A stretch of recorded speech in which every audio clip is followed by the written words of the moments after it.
pallier aux fissures. Et dans ce chapitre 3, j'ai aussi donc les solutions proposées. Et ensuite, la conclusion. Sans plus tarder, je m'en vais vous lire l'introduction générale. Le bâtiment joue un rôle très protecteur dans la vie de l'homme, mais l'homme à la vie des dangers vont intempérer.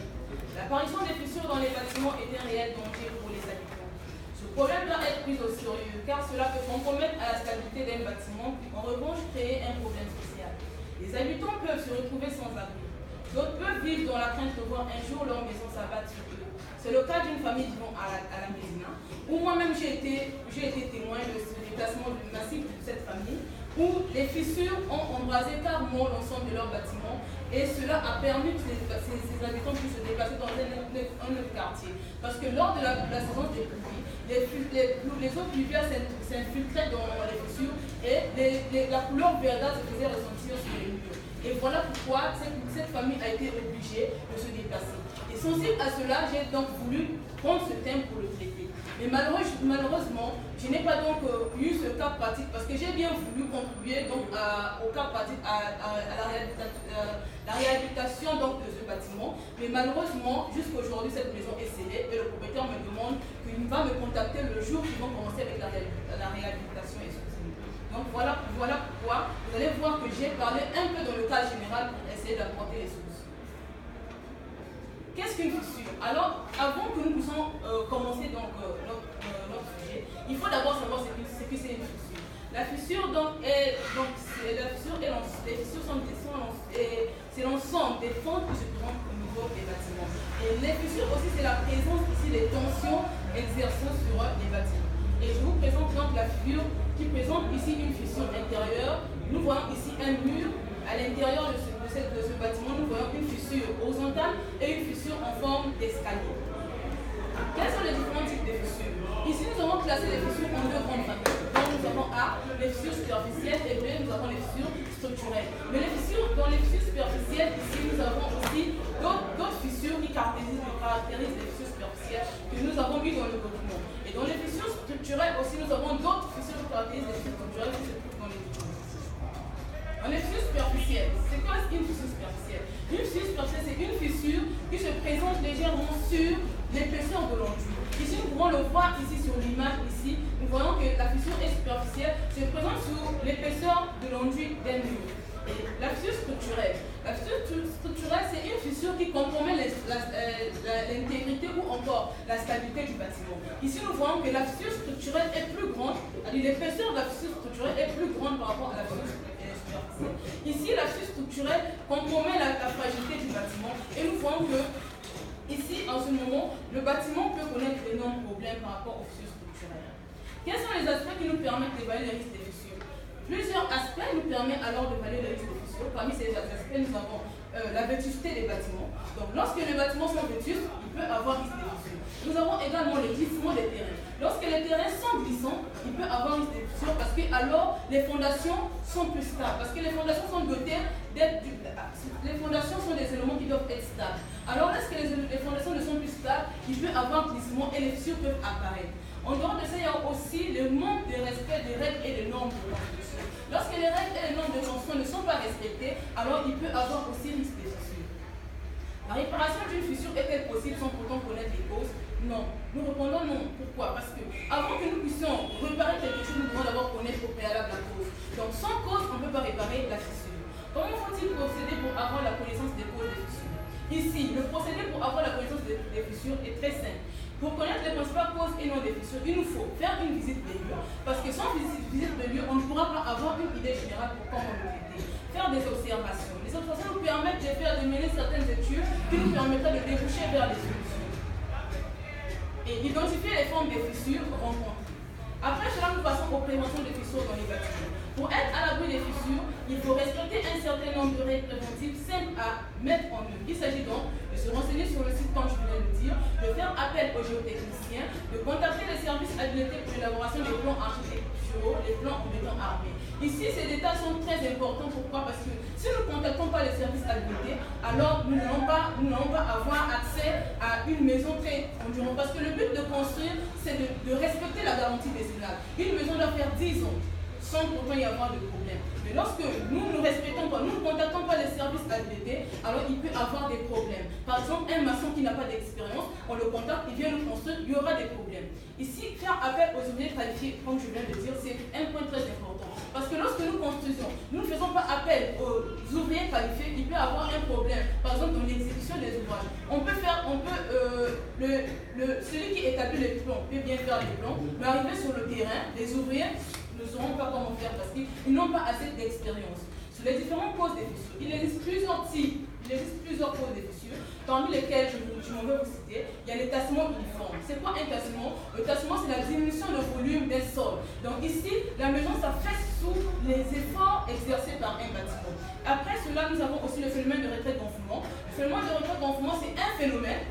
Le retrait à part entière, c'est un phénomène. Le gonflement aussi à part entière est un phénomène. Mais comme les deux valent de pair, voilà pourquoi on dit retrait-gonflement. Le retrait, c'est donc la diminution de volume ici d'un sol par rapport sous l'effet ou bien sous le poids des charges. Le gonflement, c'est donc ici cette augmentation du sol par rapport à l'eau. Parce que, comme on vient de dire ici, nous considérons l'argile gonflante comme étant une éponge. Une éponge en présence de l'eau augmente. Et lorsque l'eau diminue, ça fesse. Donc voilà pourquoi nous avons le phénomène de retrait gonflant qui est aussi très dangereux pour la construction. Et aussi nous avons les désordres analogues. Qu'est-ce qu'on entend par désordre analogue? Un désordre analogue est un désordre qui se traduit par rapport à la proximité des arbres ou encore à la proximité des grands arbustes ou encore des arbres. Pourquoi? Parce que les racines des arbres enfouies dans le sol pompent de l'eau. Et en ce moment-là, les racines vont s'enfuir jusqu'au niveau des fondations et vont soulever les fondations. Parce que ici, le bâtiment est très fragile face à l'eau. Et face à l'eau, il peut y avoir d'humidité. Et lorsqu'il y a l'humidité, ici, on peut laisser apparaître des fissures. Toutes les fissures que nous venons de citer sont-elles dangereuses? Nous disons que toutes les fissures ne sont pas assez dangereuses. Les fissures superficielles, par exemple, sont dues au problème de micro-fissuration, ne sont pas assez dangereuses parce qu'elles touchent juste l'enduit. Les fissures structurelles ici portent atteinte à l'intégrité du bâtiment. Ici, les fissures, on peut dire que ces fissures sont dangereuses. Par rapport même aux images que nous avons vues la dangerosité, nous avons aussi vu par rapport aux épaisseurs de l'enduit. Comment évoluent les fissures? L'évolution des fissures aussi est un aspect très important que nous devons connaître. Nous avons pris l'exemple ici d'un mur de fondation. Considérons le rectangle ici comme étant un mur de fondation. Nous voyons qu'à la première année, donc, dans le sens horizontal, nous avons les années. Dans le sens vertical, nous avons les pourcentages. Voilà comment nous avons défini cela. Donc, dans la première année, lorsque nous sommes à la première année, le bâtiment est là. La première année, nous voyons que la fissure est croissante et nous voyons qu'il atteint le pourcentage presque de 32%. Et lorsque nous passons à la deuxième année, nous voyons que ça descend un peu, ça atteint le pourcentage de 20%. Et au fur et à mesure, jusqu'à 10 ans de bâtiment d'existence, nous voyons comment est-ce que la fissure s'allonge. C'est pour dire que la fissure évolue par rapport au temps. Mais sans oublier que nous avons aussi les fissures passives et actives. La fissure est passive lorsque au cours du temps, nous ne voyons plus le prolongement de la fissure. Mais la fissure est active lorsque nous voyons qu'il y a un prolongement graduel qui se fait et en ce moment, nous pouvons définir la fissure comme étant active. Les impacts des fissures. Nous voyons ici, nous sommes à Grand-Yoff. Ici, nous sommes à Grand-Yoff. Le chargé de la protection civile, Mamadou Kanar Diop, ici, il décrit ce phénomène comme étant ceci. Pour lui, ce phénomène est dû, il y a eu l'effondrement des murs, ici à Grand-Yoff, donc il y a eu une perte en vie humaine. Donc, selon Mamadou Kanar Diop, pourquoi cela est arrivé? Parce qu'il y a eu des règles énormes de construction qui n'ont pas été respectées. Il y a aussi des murs, des fissures lézardées qu'ils ont eu à observer. Et aussi le manque de qualification de ceux qui ont résolu. Quelques remèdes pour pallier les fissures ici. Nous avons proposé plusieurs remèdes. Et donc, ces plusieurs remèdes ici, nous avons parlé des appareils qui nous permettent ici de connaître la profondeur ou de connaître encore la largeur des fissures. Par exemple, l'appareil que nous vous proposons, c'est un mesureur à haute définition qui permet d'augmenter la fissure, qui permet d'augmenter 40 fois plus la fissure, de voir à long et au moyen terme comment est-ce que la fissure va se poser. Mesures de sécurité à prendre pour le maître d'ouvrage. Ici, nous disons au maître d'ouvrage d'essayer de prendre des bonnes mesures de sécurité, de ne pas contacter n'importe qui. Parce que ce qui se fait, nous avons remarqué que lorsqu'il y a une fissure, nous nous pressons de faire le rebouchage de la fissure. Mais en temps, cela est une méthode très éphémère parce que sans connaître cause, on ne peut pas traiter. Mais si nous nous pressons à faire le rebouchage, alors sans connaître la cause, nous allons tomber dans des solutions très éphémères. Conclusion. Après cette étude, nous nous sommes rendus compte que l'humidité, l'instabilité du sol, ont souvent des effets dévastateurs sur les bâtiments. D'après les experts fissures, les fissures favorisées par les malfaçons de la construction sont causées par les constructeurs. Ces malfaçons ne sont d'autres que le manque d'études géotechniques, l'insuffisance des chaînages, etc. Nous recommandons aux constructeurs la mise en place des calandrades servant de protection sur toute la surface de la terrasse. Lors de ce travail, nous avons observé les limites dans le cadre de suivi de l'évolution des fissures, car il manque encore du matériel adéquat et les méthodes utilisées restent encore empiriques. En perspective, nous allons mettre en place un service visant à l'entretien des bâtiments, aussi un dispositif de contrôle des fissures. Je vous remercie, cher mon.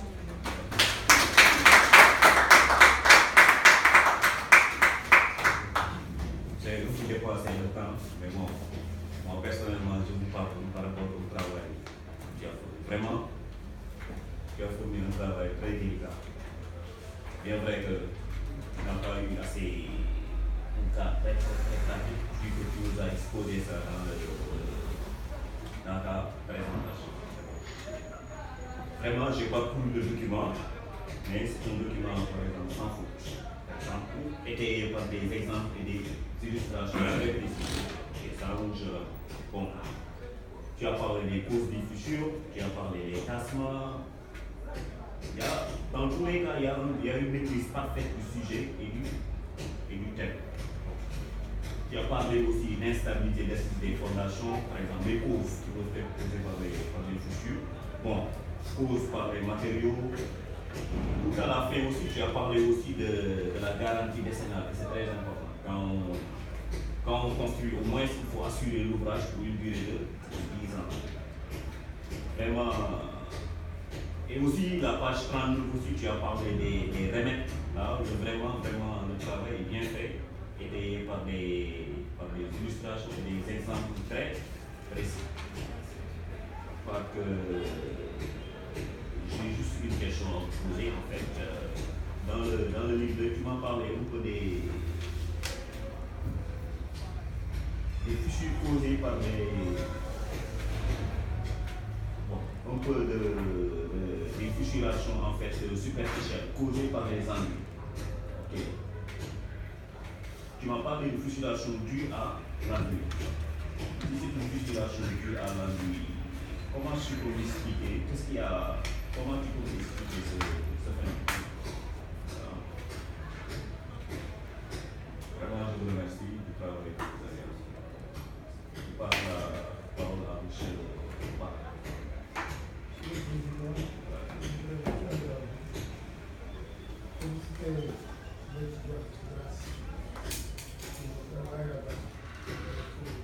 Non seulement la qualité du document présent, moi je trouve que j'ai eu la malchance ou la chance de lire l'autre document que celui sur lequel j'ai lu tout ce problème. Je ne me retrouvais pas le même thème que deux étudiants différents.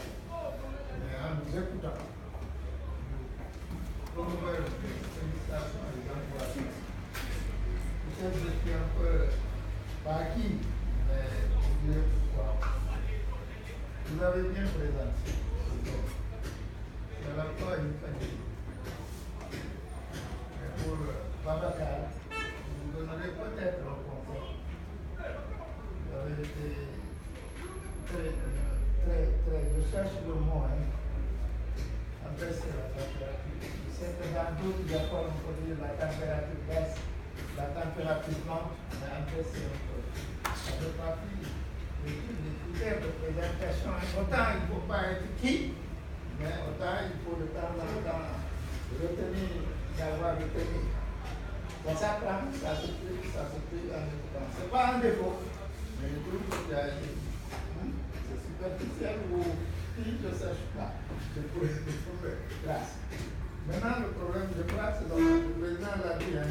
Quand tu as parlé de la présidence, je croyais que les portes étaient largement ouvertes comme des fissures pour te permettre au moins de vous apprendre toute l'attentive et de faire tout le travail sur ce cadre de la présidence. Et ça arrive souvent. Comment y remédier, comment faire. C'est ça aussi, les recherches. Les sujets vous rencontrez parfois d'énormes difficultés. Autant au niveau des services compétents, autant des personnes et des propriétaires. Maintenant, je voudrais vous demander, j'ai lu encore surtout votre conclusion.